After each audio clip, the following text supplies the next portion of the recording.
Black Lives Matter rallies have made news in cities and towns across Texas since last month's killing of George Floyd by police in Minneapolis. Now, demands for justice from those protests are starting to lead to action at the state capitol. The Texas Legislative Black Caucus hosted a series of virtual town hall meetings. They came together to discuss police reform and racial injustice. Governor Abbott has rejected calls to convene a special legislative session, but some lawmakers believe action at the local level can happen right now. Maggie Glenn details the discussions from the Capitol. Where would we be today without the religious, faith-based protest of the civil rights movement in the 50s and the 60s? State lawmakers are responding to the protests taking place around the country, sparked by the death of George Floyd. The next legislative session doesn't begin until January, but State Representative James White says there's an opportunity to act sooner. We have local governing entities, we have counties, we have our county sheriffs that can impact their budgets now. We have city councils that can redirect monies for training. Members of the Texas Legislative Black Caucus are discussing immediate action, which includes how to decrease the use of force when officers fear for their own lives. Why do they feel like they're in danger when they come into a Black community? Should that be something that is trained, should they receive training on that? Some of the caucus members say local action can get results faster than at the state level. The legislature happens to be, as I call it, the place where good ideas go to die. We only pass about 1/4 of the bills that are filed. While the governor has not called a special session, he is continuing conversations with the Texas Legislative Black Caucus. I got a phone call from Governor Abbott inviting myself and Chair Dutton to a conversation to continue the dialogue. So I want you to know that what we're doing is working and that we are being your voice and making sure that we speak up for you. Maggie Glenn for State of Texas. Thanks, Maggie. Representatives during the town halls also said they hope the current momentum behind the movement continues through the beginning of the next legislative session. One example of that momentum is the growing awareness of Juneteenth. Celebrations of the holiday have been happening around Texas and around the country this weekend.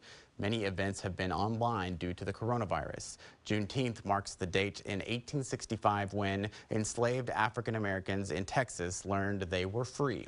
That came 2 years after Lincoln's Emancipation Proclamation. It took more than 100 years to make the holiday official in Texas.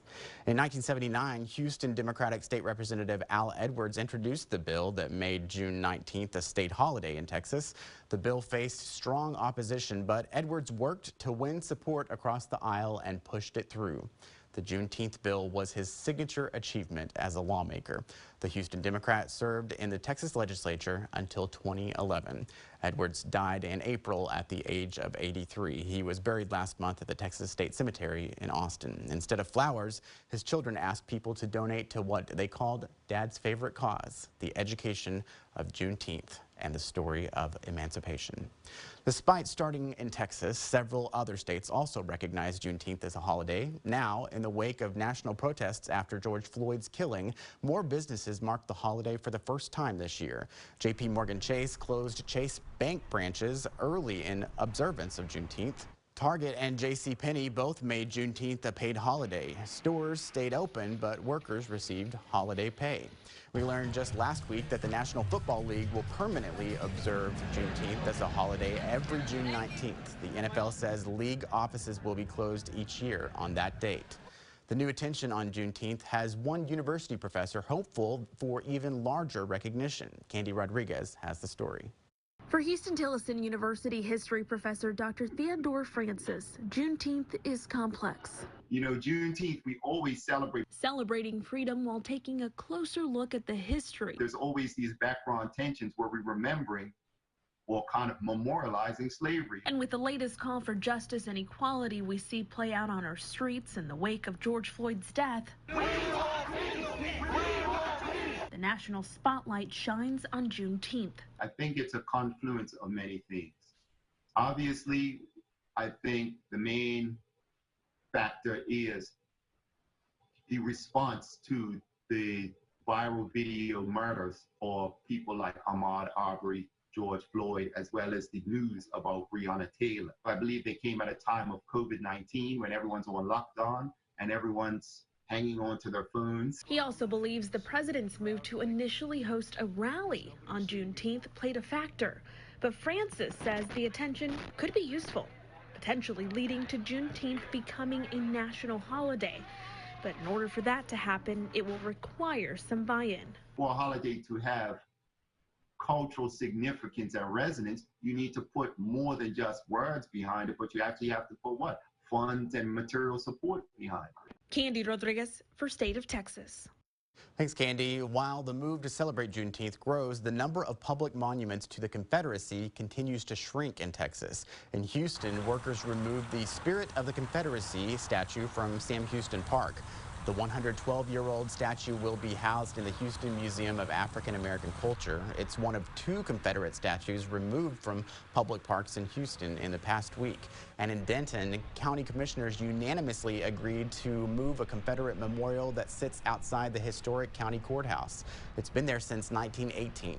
The county sent an application to Texas Historical Commission for permission to remove and relocate the memorial. The process could take up to a year. Attitudes about Confederate memorials appear to be changing around the country. A new Quinnipiac University poll shows that 52% of voters support removing Confederate statues from public places around the country. That's a big swing from how voters answered the same question 3 years ago. Back in 2017, just 39% of people supported the removals and 50% opposed the idea. It's Father's Day, but many Texans will not be able to visit their dads this year because of ongoing coronavirus restrictions.